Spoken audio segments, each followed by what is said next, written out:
Hello everyone, कैसे हैं आप सब लोग। आई होप सब अच्छे होंगे, अच्छे से पढ़ाई करते होंगे।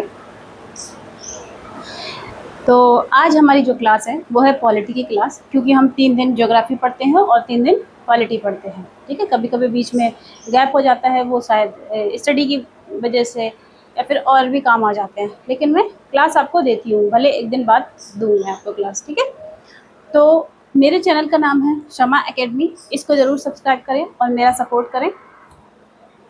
सीधे आते हैं अपने पॉइंट पे। आज हम पढ़ रहे हैं पॉलिटी में मूल अधिकार।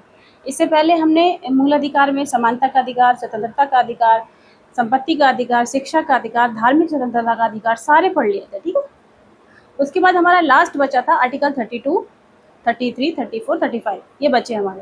33, 32, 35 और 34 ये बहुत छोटे छोटे हैं, इनको बहुत आसानी से समझा दिया जाएगा। पर आर्टिकल 32 जो था वो बहुत बड़ा है, ब्रॉड है, उसके बारे में डिटेल में समझना, क्योंकि जो हमारे अभी तक मूल अधिकार हमने पढ़े थे उनको मूल अधिकार बनाने वाला जो अधिकार है वही आर्टिकल 32 है।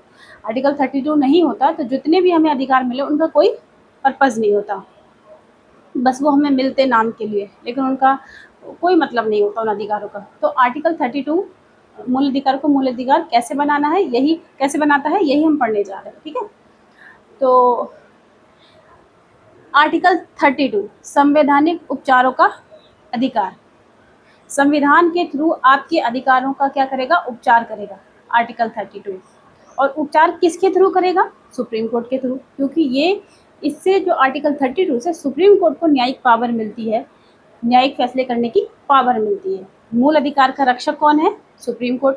तो सुप्रीम कोर्ट को आर्टिकल 32 से बहुत ज़्यादा पावर मिलती है हमारे अधिकारों की रक्षा करने की। ठीक है, और इसीलिए हम कह रहे हैं ये मूल अधिकारों को मूल अधिकार बनाने वाला अधिकार है। क्योंकि जब हमारी किसी भी तरीके के मूल अधिकार का हनन होगा तो हम क्या करेंगे, सुप्रीम कोर्ट जाएंगे या हाई कोर्ट जाएंगे।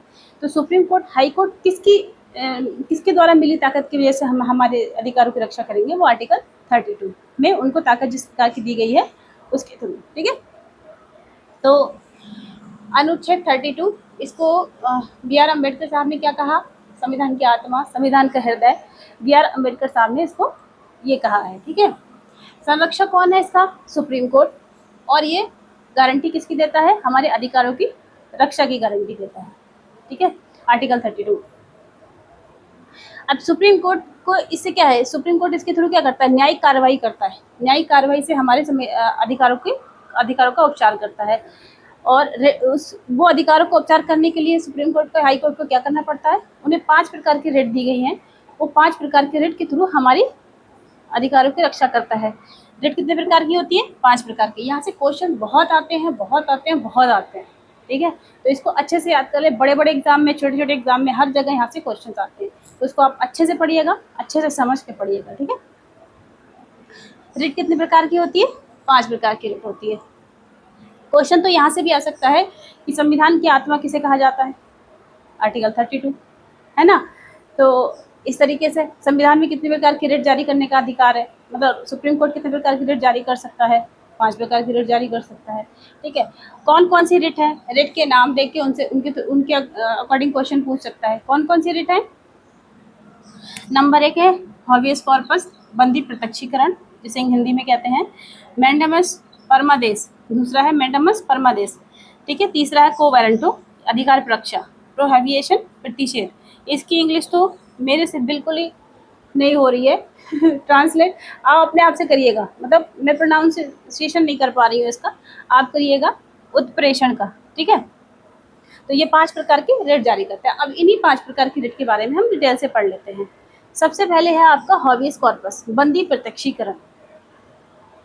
बंदी प्रत्यक्षीकरण में ये है कि कोई पुलिस आपको पकड़ के ले जाती है। ठीक है, मान लो पुलिस ने आपको पकड़ा और थाने में ले गई, थाने में ले जाके आपको कूट रही है, मार रही है, लेकिन वहाँ पर आपको आर्टिकल 32 में सुप्रीम कोर्ट में जो इस तरीके की रिट है, पहली रिट, उसमें क्या कहा गया है कि 24 आवर्स के अंदर आप उसको सशरीर प्रस्तुत करोगे। आपने किसी को पकड़ा और 24 आवर्स के अंदर मजिस्ट्रेट के सामने मतलब प्रस्तुत करोगे सशरीर। और क्या है कि व्यक्तिगत स्वतंत्रता भी है, वो सुप्रीम कोर्ट जा सकता है कि इन्होंने मुझे इस वजह से गिरफ्तार किया या मारा या पीटा या जो भी किया, वो जा सकता है, उसको आज़ादी है। जैसे निवारक निरोध, आर्टिकल 22 में हमने पढ़ा था कि पुलिस किसी को अचानक से उठा लेती है, उठा के ले जाती है और उसको 24 आवर्स में मजिस्ट्रेट के सामने हाजिर करने का कोई मतलब उसमें वो नहीं है प्रावधान। लेकिन क्या है, वो अपने पास अपनी मर्जी 3 महीने तक अपने पास रोक कर रख सकती है बंदे को, ठीक है। तो ये हमने पढ़ा था। तो वही है कि निवारक निरोध में इसका बंदी प्रत्यक्षीकरण का उपयोग होगा, इसका नहीं होगा, क्योंकि निवारक निरोध में जो पुलिस है वो अपने पास 3 महीने तक किसी व्यक्ति को रख सकती है। और इसमें क्या क्या कहा गया है आपका हॉबेस कॉर्पस में, कहा गया है कि सशरीर 24 आवर्स में आपको प्रस्तुत करना है मजिस्ट्रेट के सामने, ठीक है, जिस भी इंसान को आपने पकड़ा है। तो इसमें सशरीर प्रस्तुत करने की इजाज़त देता है आपको सुप्रीम कोर्ट। अगर मान लो आपको नहीं प्रस्तुत किया, पुलिस वालों ने आपको 24 आवर्स के अंदर नहीं प्रस्तुत किया सशरीर, तो क्या है कि आप सुप्रीम कोर्ट जा सकते हो, अपने रिश्तेदारों या किसी के थ्रू सुप्रीम कोर्ट में आप अपनी पीआईएल दाखिल करवा सकते हो। और वहाँ पर से क्या होगा, डायरेक्ट जिस थाने में, जिस एरिया में आप रहेंगे, उसी थाने में आपसे आपके यहाँ सुप्रीम कोर्ट के यहाँ से आदेश आ जाएगा कि आपने किस बिना पे इसको 24 आवर्स के अंदर, या तो आप तुरंत छोड़िए इसको, और अगर बंद किया है तो आप उसका कोई वजह दीजिए, कोई ठोस सबूत दीजिए क्यों आपने 24 आवर्स में हमारे सामने इसको हाजिर नहीं किया, ठीक है। तो इस तरीके का क्या है कि हमें अधिकार पता होना चाहिए कि अगर हमें डायरेक्ट कोई पुलिस उठा लेती है तो डरना नहीं है, बिल्कुल नहीं डरना है। हमें जाना है सुप्रीम कोर्ट, और वहाँ सुप्रीम कोर्ट, आप सुप्रीम कोर्ट क्या हाई कोर्ट भी जा सकते हैं, ठीक है। तो जाना है, अपनी पीआईएल दाखिल करवानी है, और वहाँ से डायरेक्ट उस थाने पे सुप्रीम कोर्ट का आदेश जो भी आएगा वो आ जाएगा, और आपको या तो 24 आवर्स के अंदर छोड़ा जाएगा, या फिर उनको जवाबदेही पुलिस वालों की होगी, किस तरीके से जवाबदेही दे, ठीक है। उसके बाद हम आ जाते हैं, सेकंड है हमारा मैंडेमस, परमादेश। परम आदेश, मैंडेमस, परम आदेश का मतलब ये होता है कि जैसे सरकारी अधिकारी, ये किस पे लगता है हॉबेस कॉर्पस, ये किसी पे भी लग सकता है, सरकारी प्राइवेट कोई भी इसका मतलब इस्तेमाल कर सकता है। अगर किसी को भी पुलिस उठा के ले जाती है तो ऐसा नहीं कि सरकारी अधिकारी हो तभी उस पर लगेगा, ये किसी भी आम इंसान पे भी अगर कोई पुलिस उठा के ले गई तो उसका ये अधिकार है कि आप जा सकते हो, ठीक है। मैंडेमस परमादेश, इसमें क्या है कि सरकारी जो अधिकारी, मेन सरकारी अधिकारी जो होते हैं, जितने गवर्नमेंट ऑफिसर्स होते हैं, उनको ये आदेश दिया जाता है सुप्रीम कोर्ट के थ्रू कि आप जो काम कर रहे हैं, मान लो आप किसी पोस्ट पे हैं, आप उस पोस्ट का सही तरीके से इस्तेमाल कर रहे हैं या नहीं कर रहे हैं, ठीक है। आप उस पोस्ट पे हैं, उसी पोस्ट का काम कर रहे हैं या नहीं कर रहे हैं, ठीक है। तो आपको आदेश दिया जाता है, हम आदेश देते हैं कि आप अपने काम को ठीक तरीके से करें, वरना हम आपके खिलाफ एक्शन लेंगे, ठीक है। तो इसका ये होता है, ठीक है। तो इसका ये होता है कि कोई भी सरकारी कर्मचारी अगर अपने काम को ठीक तरीके से नहीं करता है तो उस पर ये आता है, सुप्रीम कोर्ट की तरफ से ये आता है कि मान लो कोई शिकायत कर दिया है ना, कि हम थाने में गए, पुलिस ऑफिसर वहाँ नहीं मिला, किसी कोई रिपोर्ट लिखने वाला नहीं था और उसने हमारी रिपोर्ट लिखने से मना कर दिया, इस तरीके की कोई हरकत करते हैं तो आप डायरेक्ट सुप्रीम कोर्ट जा सकते हो, ठीक है। उस थाने का नाम, एड्रेस सारा लिख के, उस इंसान का नाम जो वहाँ पर होना चाहिए था मौजूद, तो वहाँ से आएगा कि भाई अपना काम हम आदेश देते हैं, अपना काम अच्छे तरीके से करो वरना हम उठा के अंदर डलवा देंगे ये वाला होता है। तो अब ये जो है ये सरकारी अधिकारियों पर ही लगता है, लेकिन ये हमारे देश के जो राष्ट्रपति हैं, सर्वोच्च अधिकारी राष्ट्रपति और उपराष्ट्रपति के ऊपर लागू नहीं होता है, क्योंकि वो देश के बहुत सर्वोच्च पद पर हैं, तो उन पर ये चीज़ लागू नहीं होती है। तीसरा आ जाता है हमारा को वारंटो, अधिकार परीक्षा।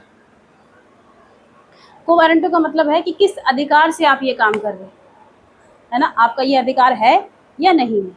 अगर मान लो जैसे एग्जांपल, मैं सरकारी टीचर हूँ, ठीक है, तो मैं सरकारी टीचर पढ़ा रही हूँ बच्चों को, मेरा काम है बच्चों को पढ़ाना, लेकिन हम जब छोटे थे तो सरकारी स्कूलों में जो टीचरें होती थी वो आके स्वेटर बन रही है, आपस में गप्पे कर रही हैं, क्या बनाना है क्या खाना है, इस तरीके की बातें कर रही है, और हमारे अधिकार क्या हो रहा है, हमारे जो एजुकेशन लेने का अधिकार है उसका हनन हो रहा है। हम उनके अगेंस्ट जा सकते हैं सुप्रीम कोर्ट में कि टीचर ने हमें, हमारा अधिकार जो था उन्हें वो हमें पढ़ाती, लेकिन वो पढ़ाती नहीं है, वो दिन भर आके स्वेटर बनना, अपने अपने पर्सनल काम करती हैं। तो इसके लिए क्या होता है, सुप्रीम कोर्ट वहाँ से उन लोगों के खिलाफ आप जा सकते हैं सुप्रीम कोर्ट, अब वो आदेश देगा, क्या करेगा, को वारंटो, कि आप अपने ढंग से काम करें, आप किस अधिकार से वहाँ बैठ के स्वेटर बन रही हैं, किस अधिकार से आपको वहाँ भेजा गया है, आप इसकी जवाबदेही तय करें। ठीक है, तो एक्शन हो सकता है, कुछ भी हो सकता है, जॉब जा सकती है, कुछ भी हो सकता है उसमें। ठीक है, अगर आप गलत पकड़े गए तो जॉब भी जा सकती है। जैसे मान लो सपोज दैट आप कभी कभी अक्सर ये चीज़ मिलती है, हम ट्रेन का सफ़र करते हैं, मैं बहुत करती हूँ, मुझे घर आना जाना होता है तो मेरा होता है ऐसा। तो कभी कभी मैं ऐसे देखी हूँ कि आपका टीटी है ना, टीसी को आपके टिकट चेक करने का अधिकार है। ठीक है, लेकिन कभी कभी मैंने ऐसा देखा है कि कुछ पुलिस वाले आते हैं और वो आपका टिकट चेक करते हैं। मतलब टीसी, ट्रेन में तो टीसी ही टिकट चेक करेगा ना, कहीं आपका चालान कट रहा है तो वो पुलिस वाला हो सकता है, तब भी वो एसआई लेवल की रैंक का हो तभी तुम्हारा चालान काट सकता है। लेकिन टिकट चेक कर रहा है कोई पुलिस वाला, आम कपड़ों में आके इंसान टिकट चेक कर रहा है, और लोग डर के मारे दिखाते भी हैं क्योंकि लोगों को अपने अधिकार नहीं पता है। उसमें आपसे सीधे सीधे कहा गया को वारंट, किस अधिकार से तुम ये चीज़ कर रहे हो, तुम्हारा क्या अधिकार है। ठीक है, तो आप जिस पोस्ट पे हैं, जिस जगह हैं और जिस पोस्ट के लिए बने हो उसी पोस्ट के लिए काम करें, आप अदर पोस्ट के लिए या अदर काम नहीं कर सकते। ठीक है, अगर कोई ऐसा करता है तो आप सुप्रीम कोर्ट में जा सकते हैं या हाई कोर्ट में जा सकते हैं उसके खिलाफ। ठीक है, ये आपका अधिकार है और इसका संरक्षक कौन बैठा है, आपका सुप्रीम कोर्ट। ठीक है, फिर आपका आ जाता है प्रोहिबिशन।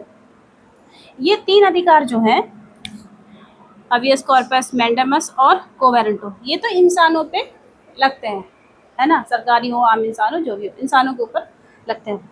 लेकिन ये प्रोहिबिशन, प्रतिषेध और उत्प्रेषण, इसका फिर नहीं मुझसे पढ़ना आएगा। तो प्रतिषेध और उत्प्रेषण ये क्या होता है, ये सिर्फ न्यायालयों पे लगने वाले हैं। जैसे कि सबसे बड़ा सुप्रीम कोर्ट, न्यायिक जो व्यवस्था है सुप्रीम कोर्ट की, फिर जैसे ये सुप्रीम कोर्ट, ठीक है, फिर हाई कोर्ट, फिर डिस्ट्रिक्ट कोर्ट, इस तरीके से चला आ रहा ना, यहाँ से ऐसे ऐसे हायरार्की कैसे आ रही, पहले सुप्रीम कोर्ट, फिर हाई कोर्ट, फिर डिस्ट्रिक्ट कोर्ट। ठीक है, उल्टा चल रहा है, उल्टा चला ऐसे। ठीक है, तो जो हाई कोर्ट अगर अपना कोई अधिकार, मतलब किसी तरीके का अधिकार डिस्ट्रिक्ट कोर्ट को देता है तो वो हाई कोर्ट उसका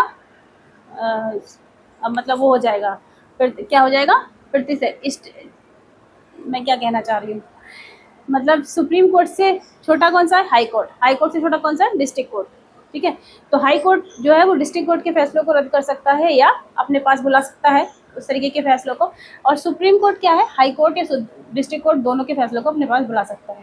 ठीक है, ये मैं कहना चाह रही, समझ में आ गया। अब इसमें क्या मतलब है, प्रोहिबिशन प्रतिषेध का मतलब है कि कोई भी निचली अदालत, चाहे वो डिस्ट्रिक्ट कोर्ट हो चाहे वो हाई कोर्ट हो, कोई भी निचली अदालत अगर किसी फैसले को मतलब फैसले को चलाती है, वहाँ पर अपने उस पर सुनवाई करती है, और वो सुनवाई के दौरान ही कोई उसका जो इंसान है जिसका ये फैसला हो रहा है जिसके हक में, वो सुप्रीम कोर्ट चला जाता है कि देखिए उस प्रक्रिया से फैसला नहीं हो रहा है जो होना चाहिए, उसकी जो कार्रवाई है उस तरीके से नहीं हो रही है जो होनी चाहिए। ठीक है, तो सुप्रीम कोर्ट क्या करता है, तुरंत हाई कोर्ट या डिस्ट्रिक्ट कोर्ट को स्टे करा देता है, उस फैसले को स्टे करा देता है, रुकवा देता है कि इसको तुरंत रोको और हमारे पास भेजो, है ना। तो वहाँ पर क्या हो जाता है, स्टे लग जाता है और वो फैसला या तो सुप्रीम कोर्ट में जाता है, सुप्रीम कोर्ट का फैसला, या फिर ठीक तरीके से उनको हाई कोर्ट को ही कहा जाता है कि ठीक तरीके से कार्रवाई करो। ठीक है, तो किसी फैसले को स्टे करने का, किसी फैसले को, निचली अदालत के किसी भी फैसले को स्टे करने का अधिकार किसका है, सुप्रीम कोर्ट का। ठीक है, और अगर डिस्ट्रिक्ट कोर्ट करती है तो वहाँ हाई कोर्ट भी कर सकता है, हाई कोर्ट में जा सकते हो, हाई कोर्ट डिस्ट्रिक्ट कोर्ट के फैसले को रोक सकता है। ठीक है, ये वो बात, ये प्रतिषेध तब मतलब लागू होता है जब कोई फैसला चल रहा है, उसकी प्रक्रिया चल रही है। ठीक है, अभी उस पर कोई फैसला निर्धारित नहीं हुआ है, तब ये प्रक्रिया के समय ही स्टे लगाया जाता है, वो है प्रतिषेध।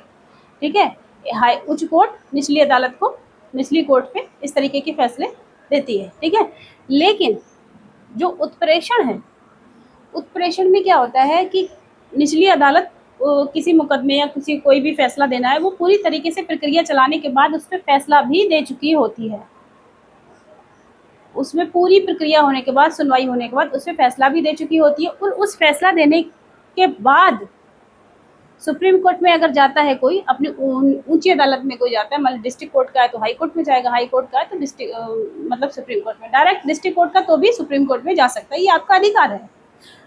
तो वहां पर जब जाते हैं तो फैसला सुनाने के बाद, फैसला सुनाने के बाद ही सुप्रीम कोर्ट में जब पहुंचा जाता है तो उससे पहले क्वेश्चन ये पूछा जाता है आपने क्षेत्र अधिकार से बाहर कोई फैसला ना हो। उसमें देखा जाता है ना कि किस किन शर्तों पे ये फैसला दिया गया है। अगर मान लो किसी क्षेत्र अधिकार का फैसला है, आप मेरा, जैसे मान लो मेरा कोई थाना पड़ रहा है, वो मेरा थाने का केस है, ठीक है, वही मेरा डिस्ट्रिक्ट कोर्ट है, डिस्ट्रिक्ट कोर्ट में मेरा कोई फैसला चल रहा है ना, तो डिस्ट्रिक्ट कोर्ट मेरे जिस एरिया में आ रहा है ना, जिस क्षेत्र का मेरा फैसला है, जिस एरिया का मेरा फैसला है, उसी एरिया के अंदर सुनाया है कि नहीं सुनाया, उसी एरिया के अंदर दायरे में रहते हुए सुनाया नहीं सुनाया है, या मेरा क्षेत्र उस एरिया में नहीं आ रहा था, क्षेत्र में नहीं आ रहा था और फैसला सुना दिया, है ना, उनका नहीं बन रहा है कि मेरे हक में फैसला सुनाए कि मैं उनके एरिया में नहीं आती, लेकिन अगर मैं उनके एरिया में नहीं आती और फैसला सुना दिया तो क्या होगा, सुप्रीम कोर्ट उस फैसले को रद्द कर सकता है। ठीक है। अनुचित न्याय, किसी तरीके का अनुचित न्याय लग रहा है, सुप्रीम कोर्ट को लग रहा है कि इस तरीके से ये न्याय नहीं है, ये अनुचित है, ठीक है, इस तरीके से न्याय नहीं देना चाहिए, न्याय कुछ और तरीके से होना चाहिए था, तो भी फैसला क्या हो जाता है, रद्द हो जाता है वो। और अप्राकृतिक फैसला, मतलब किसी तरीके से लग नहीं रहा है कि होना ही चाहिए, अप्राकृतिक है पूरी तरीके से, है ना, तो उस पर भी क्या हो सकता है, उस फैसले को रद्द कर देता है सुप्रीम कोर्ट। ठीक है। तो ये 5 प्रकार के रिट जारी करके ही हमारे मूल अधिकारों का रक्षक बना हुआ है सुप्रीम कोर्ट, और इसीलिए ये क्या क्या कहा गया है कि मूल अधिकार को मूल अधिकार बनाने वाला अधिकार कौन सा है, आर्टिकल 32। आई होप आपको सबको बहुत अच्छे से समझ में आया होगा। हॉबियस कॉर्पस, मैंडामस, कोवरेंटो और प्रोहिबिशन और प्रेशर क्या है। प्रेशर की इंग्लिश पढ़ लेना, मैंने लिख दी है, देख लो, CERTIORARI, मेरे को समझ नहीं आ रहा है क्या है ये, तो आप पढ़ लीजिएगा। ठीक है। तो आपको समझ में आ गया कि सुप्रीम कोर्ट 5 प्रकार की रिट जारी करता है, और आर्टिकल 32 को आत्मा या हृदय कहा गया है, और ये क्या है, मतलब संरक्षक, सुप्रीम कोर्ट इसका संरक्षक है और गारंटी देता है आर्टिकल 32 हमारे मूलाधिकार की रक्षा करने की। ठीक है। और सुप्रीम कोर्ट किस प्रकार की रिट जारी करके हमारे मूल अधिकार की रक्षा करता है, तो 5 प्रकार की रिट जारी करता है, बंदी प्रत्यक्षीकरण, प्रतिषेध, उत्प्रेषण, अधिकार रक्षा और आपका परमादेश। 5 प्रकार की रिट जारी करके, और 5 प्रकार की रिट में क्या क्या किस रिट में कहा गया है मैंने आपको समझा दिया, जैसे कि बंदी प्रत्यक्षीकरण में शास्त्री 24 आवर्स में प्रस्तुत करना है। ठीक है। व्यक्तिगत स्वतंत्रता, सुप्रीम कोर्ट जा सकता है व्यक्ति, और निवारक निरोध पे ये नहीं लगेगा। निवारक निरोध में क्या है कि पुलिस जो है वो 1 से 3 महीने तक बंदे को अपने पास रोक के रख सकती है। इसमें क्या कहा गया है, 24 आवर्स में ही प्रस्तुत करना है। ठीक है। परमादेश, सरकारी अधिकारियों को आदेश देने का, जो परमादेश हम आदेश देते हैं अपने तरीके से काम करो। कोवारंटो, अधिकार परीक्षा, किस अधिकार से आप ये काम कर रहे हो। ठीक है। प्रोहिबिशन, प्रतिषेध, स्टे ऑर्डर, मतलब ऊंची अदालत निचली अदालत को ऑर्डर देती है। और उत्प्रेषण, ये फैसला जब कोई निचली अदालत फैसला सुना देती है, उस फैसले को रद्द करने का या रोकने का अधिकार किसका है, सुप्रीम कोर्ट का। तो इस तरीके की 5 रिट जारी करके सुप्रीम कोर्ट हमारे अधिकारों की रक्षा करता है। ठीक है।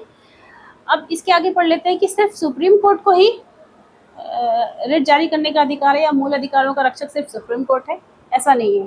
ठीक है। क्या है कि भीमराव अंबेडकर, BN राव और राजेंद्र प्रसाद, इन तीनों लोगों की आपस में बहस हुई, बातचीत हुई। उस बातचीत से एक निष्कर्ष निकला कि सुप्रीम कोर्ट, मान लो ये, इसको पहले मैं मिटा देती हूँ, मिटा के फिर समझाती हूँ आपको।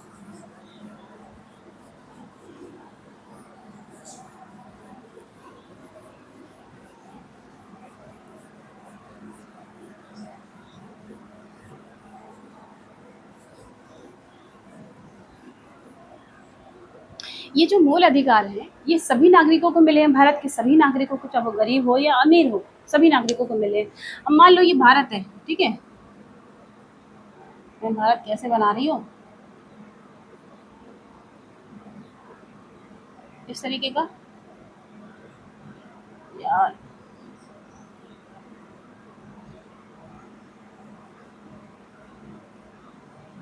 ये भारत का लग रहा है ना, भारत का नक्शा। मान लो यहाँ बीचों बीच में दिल्ली है, ठीक है, अब यहाँ केरल है, यहाँ तमिलनाडु है, और यहाँ आपका अरुणाचल प्रदेश है, ठीक है, ये गुजरात है आपका, यहाँ पर आपका आंध्र प्रदेश है। तो इस तरीके के ये आपका त्रिपुरा है ना। तो अब यहाँ सुप्रीम कोर्ट हमारा क्या है, एक ही है सुप्रीम कोर्ट, वो भी दिल्ली में, है ना। तो ये उन लोगों में ये बात हुई कि लोग गरीब हैं, मान लो केरल का आदमी सुप्रीम दिल्ली जाने के लिए उसे कितना सोचना पड़ेगा, त्रिपुरा का आदमी दिल्ली जाने के लिए उसे कितना सोचना पड़ेगा, कितने राज्य से क्रॉस करके दिल्ली आना पड़ेगा अपने, और सुप्रीम कोर्ट में इतने फैसले अकेला सुप्रीम कोर्ट कैसे कर सकता है ना, क्योंकि 140 करोड़ की आबादी है हमारा, तो कैसे करके ये अकेला सुप्रीम कोर्ट इतने फैसले कर सकता है, इतनी शिकायतें, इतनी पीआईएल देख सकता है। तो ये बात हुई उन लोगों में कि इसका कुछ तो उपचार होना चाहिए। तो आर्टिकल 26 के थ्रू क्या हुआ कि हाई कोर्ट भी मूल अधिकार पे अपनी, हाई कोर्ट को भी मूल अधिकार का रक्षक बनाया जाए और वो भी इन्हीं 5 प्रकार के रिट जारी करके हमारे मूल अधिकारों की रक्षा कर सकता है। ठीक है, तो ये हुआ कि मान लो ये केरल है, तो अगर केरल का आदमी यहाँ आने में उसे कितना टाइम लगेगा, किसी तरीके का उसके मूल अधिकार का हनन हो रहा है, तो सुप्रीम कोर्ट आने में उसे कितना टाइम लगेगा। लेकिन अगर उसी के राज्य में कोई हाई कोर्ट बन जाता है, ठीक है, तो उसे यहाँ टाइम ज़्यादा लगेगा या यहाँ टाइम ज़्यादा लगेगा, वो डायरेक्ट हाई कोर्ट में चला जाएगा। अगर हाई कोर्ट को इस तरीके की 26 के थ्रू से रिट करने की, मतलब अधिकार की रक्षा करने का, मूल अधिकार की रक्षा करने का जब उसे ताकत मिल गई, तो आप डायरेक्ट सुप्रीम कोर्ट क्यों जाओगे, आप डायरेक्ट हाई कोर्ट जाओगे, है ना। तो BR अम्बेडकर, BN राव और राजेंद्र प्रसाद, इन लोगों ने फैसला किया कि हम ये आर्टिकल 26 के थ्रू हाई कोर्ट को भी ये परमिशन होनी चाहिए कि वो हमारे अधिकारों की रक्षा कर सके। इसलिए अब बहुत सहूलियत हो गई है, हर राज्य में, हर प्रदेश में अपना हाई कोर्ट होता है। ठीक है, हाई कोर्ट की कई शाखाएं भी होती हैं, जैसे यूपी में है, यूपी का हाई कोर्ट इलाहाबाद में है, तो इलाहाबाद का उसकी एक शाखा लखनऊ में भी है, तो आप डायरेक्ट इलाहाबाद ना जाके लखनऊ जा सकते हो, है ना। हाई कोर्ट की कई शाखाएं भी होती हैं, तो उससे क्या होता है, बहुत सहूलियत, बहुत आराम हो गया लोगों को। किसी तरीके का कोई प्रॉब्लम्स होती हैं तो वो अपने राज्य के हाई कोर्ट में जा सकते हैं। डिस्ट्रिक्ट कोर्ट में नहीं, सिर्फ हाई कोर्ट और सुप्रीम कोर्ट ही इसका रक्षक है। सुप्रीम और हाई कोर्ट को आर्टिकल 26 के थ्रू वो भी रिट जारी कर सकता है, अधिकारों की रक्षा कर सकता है। अब देखो सुप्रीम कोर्ट का अधिकार कितना है, न्यायिक अधिकार क्षेत्र कितना है, सिर्फ 5 रिट जारी करके, मतलब वो मूल अधिकार का रक्षक बना हुआ है। अब लेकिन हाई कोर्ट का दायरा बढ़ गया, हाई कोर्ट तो पहले कानूनी फैसले भी दे रहा था, है ना। हाई कोर्ट को क्या था कि कानूनी अधिकार की रक्षा करने का भी अधिकार था उसको, वो तो पहले दे ही रहा था। लेकिन आर्टिकल 26 जुड़ने के बाद क्या हुआ, हाई कोर्ट की जो पावर है वो सुप्रीम कोर्ट से ज़्यादा हो गई, क्योंकि उसको मूल अधिकार पे भी मतलब न्यायिक अधिकार, मतलब न्यायिक फैसला देने का अधिकार हो गया। तो मूल अधिकार के साथ साथ कानूनी अधिकार पे भी वो उस कानूनी अधिकार का भी रक्षक बना हुआ है। तो क्या हुआ कि हाई कोर्ट की जो ताकत है वो सुप्रीम कोर्ट से ज़्यादा हो गई। सपोज दैट अगर मेरे 12 से लेकर 35 तक के कोई भी मूल अधिकार का हनन हुआ है, तो मैं हाई कोर्ट भी जा सकती हूँ और सुप्रीम कोर्ट भी जा सकती हूँ। लेकिन अगर मान लो मेरी किसी संपत्ति से रिलेटेड कोई मसला हुआ, है ना, मेरी जगह जमीन से रिलेटेड कोई मसला हुआ, तो मैं उसके लिए सुप्रीम कोर्ट थोड़े जाऊंगी। सुप्रीम कोर्ट तो सिर्फ हमारे मौलिक अधिकारों का रक्षक है, मैं उसके लिए कहाँ जाऊंगी। जैसे मान लो ये हाई कोर्ट है, ठीक है, और ये सुप्रीम कोर्ट है। तो सुप्रीम कोर्ट में, हाई कोर्ट में क्या है, आपके मूल अधिकार का भी रक्षक है, मूल अधिकार का भी रक्षक है, और हमारे मूल अधिकार से अन्य जो भी अधिकार है हमारे, उनका भी रक्षक है। जैसे मूल अधिकार से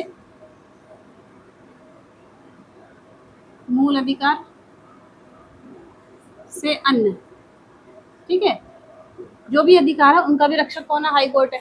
और सुप्रीम कोर्ट किसका, सिर्फ मूल अधिकार का, ठीक है। तो इस तरीके से ये हमारा आर्टिकल 32 कंप्लीट होता है, और फिर इसके आगे हम 33, 34, 35 पढ़ेंगे, ठीक है। आई होप आपको बहुत अच्छे से समझ में आएगा। मैंने पूरी कोशिश करी है आपको समझाने की कि आपको अच्छे से समझ में आए। अगर फिर भी नहीं समझ में आए तो आप मुझे कमेंट कर सकते हैं, बता सकते हैं किस प्रकार की क्या गलती है, ठीक है। मैं उसको ज़रूर सुधारूँगी, ज़रूर से ज़रूर सुधारूँगी। और मैं चाहती हूँ कि आप मेरे चैनल को सब्सक्राइब करके मेरे साथ जुड़ें, मेरे साथ पढ़ें पॉलिटी और ज्योग्राफी। अभी मैं बहुत ज़्यादा ब्रॉड नहीं कर रही हूँ, अभी मैं आपको सिर्फ क्लास दे रही हूँ। जब आप स्टूडेंट मेरे से जुड़ जाएंगे, मैं उनको PDF, मैं उनको नोट्स, मैं उनको और भी अपने जो भी मेरे मतलब मान लो टेलीग्राम से जोड़ने का, उनको सारे काम करूँगी धीरे धीरे, ठीक है। लेकिन अभी मेरे पास उतने स्टूडेंट नहीं है, और लोग कहते हैं कि जाके कोई कोचिंग ज्वाइन करो, आपके पास स्टूडेंट तब आएंगे। मुझे ऐसा लगता है कि पता नहीं ये सही है कि गलत है। मैं धीरे धीरे ऐसे ही पढ़ा रही हूँ, मेरी जो रीच है वो पहुँच रही है काफ़ी लोगों तक। धीरे धीरे ऐसे ही लोग मेरे से जुड़ेंगे। उम्मीद करती हूँ कि आप लोगों को मेरी क्लास पसंद आई होगी। तो इसको यहीं ख़त्म करते हैं। Thank you so much.